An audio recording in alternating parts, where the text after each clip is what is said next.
I just finished reading Absolute Batman number 13, and wow, do we have a lot to talk about. This issue was a roller coaster, pun intended, of shocking reveals, heart-pounding action, and nerdy Easter eggs that had me grinning like a 10-year-old. In this deep dive, I'll walk you through all the major plot developments of issue number 13, from Catwoman's jaw-dropping return to Batman's Venom-fueled rampage, and share my own thoughts, theories, and hidden details you might have missed. Spoilers ahead, naturally, because we're going page by page into this epic story. And trust me, by the end, you'll be biting your nails waiting for the next issue's huge showdown, and wondering if Batman will literally turn into a monster to win this war, or if there's another twist coming. Let's dive in. Right off the bat, issue number 13 treats us to some beautifully illustrated flashback scenes of Bruce and Selina in happier times. We see them totally in love, a Bonnie and Clyde duo making mischief in Gotham. In one of the earlier flashbacks, they even pay a visit to Mr. Falcone. Yes, Carmine Falcone, the mafia boss. After placing a huge bet with gold they literally stole from him. It turns out they were betting against Falcone in an underground boxing match, and the fighter they're secretly backing? None other than their good friend, Waylon Killer Croc Jones, back when he was just a tough boxer, not yet a scaly monster. This little caper is a delightful nod for longtime fans, Waylon's pre-villain days, and Bruce's tendency to manipulate situations for the greater good, themes we've seen in countless classic Batman tales. At this point in the flashback, Bruce's heart seems to be in the right place, helping his friend win, sticking it to Falcone. But as we soon learn, those actions carry tragic consequences for that friendship. These flashbacks use a distinctive color palette, all muted tones, to contrast with the present-day storyline. It's a brilliant stylistic touch that signals we're peering into the past, and personally, I loved these scenes. They add emotional weight and context to the characters. Seeing Bruce and Selina as partners in crime, literally, and carefree lovers gave me hope that maybe, just maybe, those days could come back. Switching back to this present day, the comic yanks us into a much darker reality. Bruce has been missing for months, captured and venomized in a secret facility called Arkham. The bad guys, we later learn Bane is involved, experimented on him, pumping his body full of the same venom serum that gives Bane his monstrous strength. The result? Batman is now Bane-level buff, massive muscles, trapeziums bigger than my entire chest. The artwork absolutely sells this. Bruce looks like a hulking beast, to the point where you instantly think, holy heck, DC just turned Batman into the Hulk. And that's no exaggeration, fans everywhere are noting it. Absolute Batman is basically becoming DC's own Hulk with this Venom upgrade. It's both awesome and terrifying to see Batman so physically powerful, and teetering on the edge of losing control. Now, after 20 days in a coma post-escape, does Bruce take it easy? Of course not. In true Batman fashion, he wakes up and immediately dons the Batsuit again, refusing to rest. He's hell-bent on punishing those responsible for his torture. That's the tone for this entire issue. Our hero is bruised, enraged, and juiced on Venom. Not exactly a stable combo, and this leads to one of the issue's most compelling dynamics, Batman versus the Beast within. The Venom is a double-edged sword. It gives him the strength to fight Bane's army, but every surge of adrenaline brings the risk of venoming out, losing himself to blind rage. The comic makes this explicit later on, but even here, you can feel the tension building. How far will Bruce go? Will he become a monster to defeat a monster? Hold that thought, because Alfred has some chilling advice on this later. The next big highlight, Selina Kyle returns in the present timeline, now fully suited up as Absolute Catwoman. This issue marks her official debut as Catwoman in the Absolute universe, and the hype was real. Her entrance? Absolutely worth the wait. In the previous issue, Catwoman broke into Bruce's secret hideout and even knocked out Alfred. Yes, she one-punched dear old Pennyworth just to get a private word with Bruce. When they finally meet again, the tension is immediate. They haven't seen each other in months, and it shows. You can practically feel the history, love, anger, betrayal, crackling in the air. Selina is in full Catwoman mode, sleek, high-tech catsuit, and a whip-like tail that doubles as a weapon. More on that jaw-dropping gadget in a second. She greets Bruce with a line that's playful, cutting, and perfectly Catwoman. Look at us. Our ears match. It's flirty. It's meta. It acknowledges their shared mask and myth. She explains that Martha Wayne actually called her in desperation, asking Selina to help find Bruce. Selina admits she came out of worry, but our ever-stubborn Batman growls, "I don't need your help." Classic. He's pushing her away, broken, bitter, still burning from betrayal. The verbal sparring escalates fast. Alfred, recovering from his unexpected smackdown, warns Bruce not to trust her, calling her kid. Bruce snaps back, basically telling Alfred to butt out and ordering Selina to leave, right now. But the chemistry between them? It's electric, even when they're at odds. And then, suddenly, they stop arguing. Instead, they ignite. Bruce and Selina collide in a passionate embrace, anger melting into something far older and deeper. Yes, they literally kiss and make up. When the scene cuts forward, they wake together in the quiet aftermath. Bruce looks like the weight of the world is pressing down on his ridiculously broad shoulders. It's a quiet human moment, tender and raw. For just a heartbeat, he's not the monster or the martyr. He's Bruce, broken, exhausted, but comforted. I was thrilled to see them reunited, and terrified because we all know this calm won't last. In their quiet pillow talk, Selina softly asks, "What did they do to you?" seeing the pain behind Bruce's eyes. But Bruce deflects. He's not ready to relive his torture. Instead, he shifts the focus, classic Batman move, to her gear. He notices her new helmet, remarking that it looks like something Black Mask would wear. Good catch, Bruce, because he's right. Her sleek mask is indeed repurposed tech from Black Mask's arsenal, a clever Easter egg for fans who remember he was the villain of the first arc. Selina, ever the cat, dodges his question in turn. Neither of them truly wants to talk about trauma or tech. What they want, what they miss, is simply each other. Then Bruce says it, the line that feels half teasing, half heartbreaking. "You want to go on a date?" And in vigilante language, that means only one thing: suit up and hit the streets. And they do. Together again, the Bat and the Cat, ready to prowl Gotham's darkness side by side. Seeing them partner up again had me practically cheering. In a gorgeous splash panel homage to The Dark Knight Returns, the two of them leap across Gotham's skyline, side by side. Longtime fans will spot the pose reference instantly. It's straight out of Frank Miller's iconic silhouette of Batman and Carrie Kelly's Robin against the lightning sky. Here, it's Bruce and Selina, in love and in action, and it gave me literal goosebumps. This kind of playful nod to classic Batman imagery is exactly what makes the Absolute series such a joy for longtime fans. But romance quickly takes a backseat as they dive into their mission. Bruce leads them straight into an encounter with the Red Hood Gang, a crew of masked anarchists we've seen before. Quick refresher, in earlier issues, Batman struck a shaky deal with the gang, telling them to stand down and stop the chaos. Naturally, they told him to shove it. The Red Hoods answer to no one, not even the Bat. Now, in this issue, Bruce intends to confront them again, maybe to recruit them for the coming war on Arkham and Bane, or at least neutralize them. He and Catwoman crash the gang's secret hideout and are immediately surrounded by a sea of red-masked goons. The gang taunts him. "Stand down? We don't take orders from anyone." They're spoiling for a fight, and oh boy, do they get one. What follows is an epic fight sequence. Bruce and Selina back to back, moving like poetry in motion. The choreography is fast, fluid, brutal, all flips, strikes, and shadow-slick precision. And remember that whip-like tail on Catwoman's suit? It's not just for flair. It's a high-tech ammo feed for a rapid-fire weapon. Selina literally lifts her tail, and it starts spitting bullets like a machine gun. Even I thought, whoa, Catwoman's using firearms now? Bruce's reaction? Immediate, furious. "What are you doing? They're just kids." But Selina stays cool as ever, revealing the twist. The rounds are non-lethal, probably tranks or rubber bullets. No one's dying here, just dropping. It's a brilliant detail. A subtle Easter egg, too. It mirrors how Batman himself uses non-lethal methods. It shows Selina's alignment with his moral code, despite her edgier, more aggressive new gadgets. Different weapons, same heart. Amid the brawl, one Red Hood sniper on a rooftop lines up an RPG, ready to blast our heroes to dust. And then, pure hero moment, Batman grabs Catwoman and hurls her out of harm's way, lunging at the shooter himself. Bruce body slams the guy off his perch just as the rocket whooshes free. The missile veers wild, exploding harmlessly in the distance. It's cinematic, adrenaline-fueled, epic. But saving Selina comes at a cost. That rush of adrenaline triggers the venom in his veins, and suddenly, Batman venoms out. His muscles bulge, his veins pulse, his rage ignites. Catwoman freezes, stunned. "What the hell was that? Are you okay?" Bruce's eyes glow, furious and feral. He growls, "Get away from me, now!" Because he knows what's happening. He knows he's one breath away from becoming a mindless brute, and the last thing he wants is to hurt her. Because he knows what's happening. He knows he's one breath away from becoming a mindless brute, and the last thing he wants is to hurt her. The Red Hoods see it too. One shouts, "Look! Maybe he's one of those monsters." The fear spreads fast. In their eyes, Batman, their enemy, might actually be something worse. A freak. Another Bane. The tension flips. The hunter's now terrified of the thing in front of them. And Bruce, desperate to hold on to their trust, to his humanity, forces himself to calm. He raises his hands, chest heaving, and speaks. "What comes next changes everything. I told you to stand down for a reason. The truth is, they almost broke me. In a place called Arkham.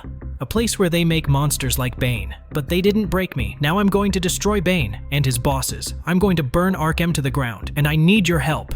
This is huge. Batman, the ultimate loner, is openly asking a gang of criminals for help to take down a greater evil. It's a bold, desperate move that shows just how high the stakes have risen. He even calls them the Abomination Men, acknowledging that these outcasts, these so-called monsters, might be the only ones capable of fighting other monsters. It's a stunning twist, a dark mirror of the classic Batman and his rogues gallery dynamic. Only this time, instead of punching them, he's rallying them. And then the issue hits us with another bombshell reveal. The leader of the Red Hood gang steps forward, tells everyone to hold it, and takes off their red hood to reveal Harley Quinn underneath. That's right, absolute Harley Quinn has been hiding in plain sight as the boss of the Red Hoods. I practically jumped out of my seat at this moment. She gives Batman a wary look and says, "I wasn't sure about you, Bats, but if you're talking about burning down Arkham, now you're speaking my language. Name's Harley Quinn, so what's the plan?" I love this twist for so many reasons. For one, it flips Harley's usual script. Instead of henchwoman to Joker or an anti-hero solo act, here she's the ringleader of Gotham's insurgents, potentially fighting alongside Batman. It's also a clever subversion of the Red Hood moniker, historically linked to Joker and Jason Todd. The creative team clearly had fun with this, and so did I. She's sporting a modern punk look. Harley diamond pattern patches over her eyes, little Harlequin motifs on her socks, even tiny hands printed around her neck like a choker. The details are chef's kiss. It's recognizably Harley Quinn, but fresh, fierce, and fitting for the absolute universe's style. While Batman is recruiting allies, we cut to Arkham, the secret facility where Bane and his mysterious benefactors are preparing for their endgame. These Arkham scenes are straight-up body horror. We see Bane on an operating table, undergoing yet another Venom injection surgery, and it's brutal. His back is sliced open, revealing a cybernetic spine apparatus pumping massive amounts of venom into him. The scientists announce that Bane's body has been pushed to maximum infusion, meaning he's now juiced up to the absolute limit of what a human, if we can still call him that, can handle. Previously, Bane was already strong enough to beat Batman to a pulp, and now he's even stronger. The lead doctor is in awe, calling Bane a goddamn unicorn, because no one imagined a body could take this much enhancement. That line made me chuckle darkly. Leave it to Scott Snyder to slip in odd humor like calling a murderous brute a unicorn. We also learn why Bane is doing all this, and it's unexpectedly poignant. Bane, of all people, has a sympathetic motivation. He wants to finish this mission so he can finally go home to his family. Apparently, Bane had a rough upbringing, no surprise, as part of a resistance movement on his island home of Santa Prisca. He became a leader, fought off oppressors, but somehow ended up indebted or coerced into working for someone else. There's a mention that a deal was struck or broken with the Joker at some point. That immediately set off alarm bells in my brain. Joker's involved. That clown always has his painted fingers in everything. The comic doesn't dwell on it, but savvy readers know this could hint that Joker is the true mastermind behind Arkham's horror show. In fact, a theory suggests Joker is using Bane as a pawn, Bane sacrificing his body and freedom on behalf of Joker's twisted agenda. Bane here embodies Snyder's theme of the epitome of war, a soldier suffering while a rich puppeteer stays hidden behind the curtain. It actually made me feel somewhat bad for Bane, seeing him as a victim who just wants out. Almost feel bad, that is. Then I remember the guys still breaking backs and causing mayhem. Anyway, during this grotesque surgery scene, Bane's female assistant expresses doubt that Batman could ever be fully turned to their side. But Bane is utterly convinced. He growls, "I've given him everything. He has to break. Any moment now, Batman will give in, and my work will be over." That line sent a shiver down my spine. Bane believes he's injected not just venom, but despair into Bruce's soul. He thinks Bruce will succumb, become like Bane, a monster under someone else's command. It's a villain's hubris, sure, but given Bruce's unstable condition, I can't help but worry Bane might be a little bit right. While the Arkham scientists are fawning over Bane's new maxed-out power, an alarm suddenly cuts through the chaos because Batman has just pulled a classic Batman move, breaking into a broadcast station. Next thing you know, Batman is on every screen in Gotham, sending out a pirate TV message to the whole city. This scene made me want to stand up and cheer. It's cinematic, electric, a major turning point for the story. Remember, up until now, Gotham wasn't even sure Batman truly existed or was just an urban legend. This is early in his career in the absolute timeline, but here, Bruce decides to blow his cover in the most dramatic way possible. He begins, "My fellow people of Gotham," and proceeds to spill the dirty secrets. Gotham's leaders are the real villains, selling out the city for profit. He reveals that beneath the streets, those corrupt officials have been literally growing monsters, presumably a reference to Arkham, and the creatures like Killer Croc, Bane's experiments, and others he calls horrors too terrible to imagine.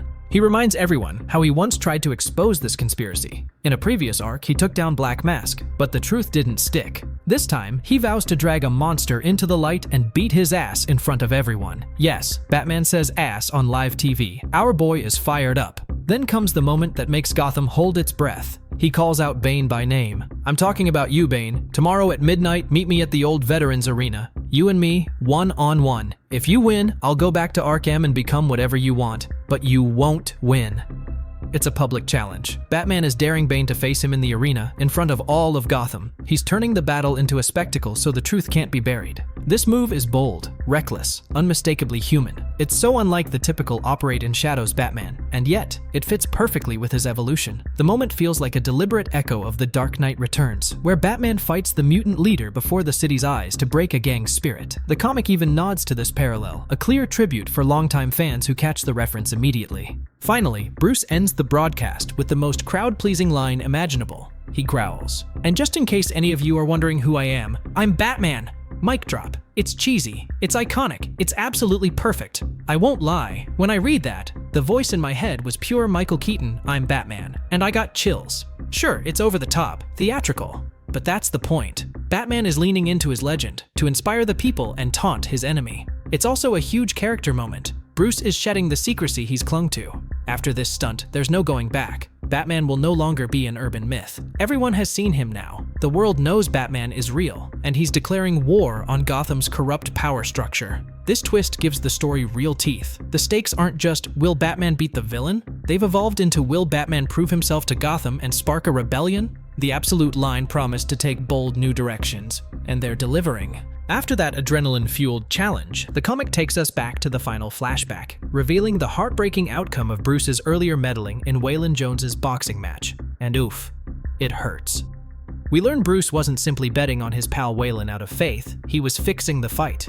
He tried to broker a deal for Waylon to take a fall in the 7th round, likely to cash in on that BET and double-cross Falcone. When Waylon finds out, he's furious. He fires Bruce as his coach on the spot, feeling utterly betrayed. Their friendship collapses right there in the locker room, even before Waylon is kidnapped and transformed into Killer Croc. It's tragic. Bruce's attempt to outsmart a gangster only hurts his friend, sowing the seeds of resentment that make Waylon more vulnerable to villainous influence later. It's the quintessential Batman flaw, the man of contingency plans who ends up alienating those he cares about.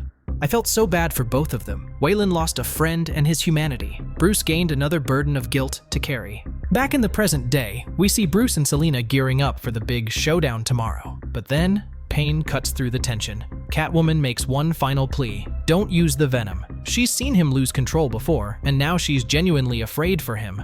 You can't use the Venom. What you're doing is crazy. You don't know what will happen. It could kill you. It's dangerous for you and everyone around you. She's begging him not to go down this path. Alfred, still rubbing his bruised jaw from earlier, looks on with quiet concern, but Bruce is resolute, stubborn as ever. It's the only way I can beat him. I have to do whatever it takes. He's willing to risk his life, even his soul, to defeat Bane. That single-minded obsession is both heroic and terrifying. You can feel it. Bruce is teetering on the edge. He's already a little unhinged, so fixated on victory, he can't see the cost. Selina sees it. She knows words won't reach him now, so she leaves. No dramatic farewell, just a sad, silent understanding. Bruce tells her, "You're not part of this. Please go," and she slips away into the night. Part of me wanted to shout, "Bruce, don't push her away again." But it fits his pattern, the eternal belief that he must fight alone to protect the ones he loves. Now it's just Bruce and Alfred. The two of them prepare the Batmobile, and something unexpected, a trunk full of raw meat. Why meat? The answer arrives in the shadows, a hulking silhouette, watching, Killer Croc. Bruce knew Waylon would be nearby, prowling the outskirts like a predator. The meat isn't bait, it's an offering, a way to feed him, to calm him, to show him mercy. It's Bruce's quiet message: I still care about you, old friend. That single act hit me hard. Even on the brink of war, Bruce still finds room for compassion. It's a small detail, but deeply human. Like Spider-Man leaving food for Dr. Connors, a nod to those who understand that real heroism isn't just about fighting monsters, but seeing the humanity inside them. As the Batmobile roars off, we hear one last voiceover flashback, and it's a doozy. The harshest lesson yet. This is the part I was telling you about, kid. The part you have to push through. If you stop or even slow down, you'll get ground up. So let go of what you were. That man was soft, weak. Bury him deep in the mud. Become what you need to be, what you were meant to be, and rise as the monster, because this is war, and there are no rules except winning. The monster, because this is war, and there are no rules except winning. Whoa, let that sink in. Bruce is about to become a monster. It's a chilling, pivotal moment.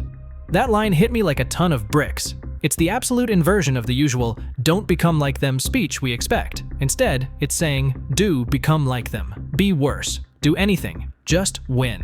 It shows how desperate the situation has become. For fans, it's also a massive thematic signal. Will Batman cross that line? Will he actually transform, figuratively or literally, into a monster to save Gotham? The title, Absolute Batman, suddenly takes on a darker new meaning, the absolute far edge of what Batman can become. The final panels linger on Killer Croc, watching the Batmobile disappear into the distance. His claws flex, his eyes glint.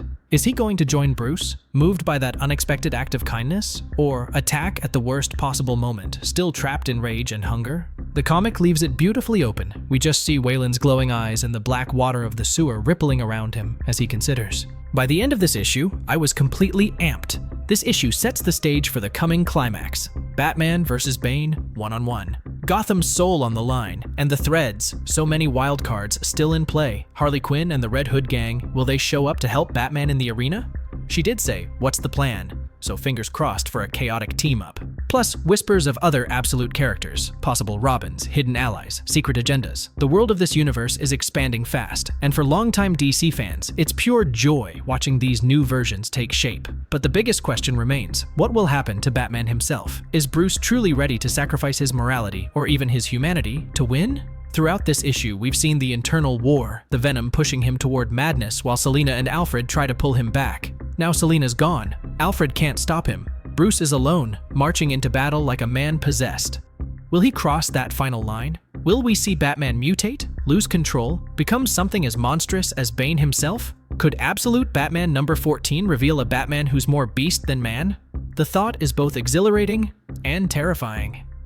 Personally, I think Bruce will come right to the edge of that abyss. He'll tap into the monster, maybe even show a hint of physical transformation, like those glowing eyes and swelling muscles we've already glimpsed. We might witness a Batman who's unrecognizable, delivering a beatdown fueled by sheer primal fury. But will he go over the edge, or will something, or someone, pull him back? The issue leaves us with that tantalizing uncertainty. One thing's for sure, next issue, Batman will face his ultimate test. Drop your theories in the comments, hit like if you're as hyped as I am for the showdown, and subscribe so you don't miss the next deep dive into Absolute Batman number 14, because trust me, you won't want to miss what comes next.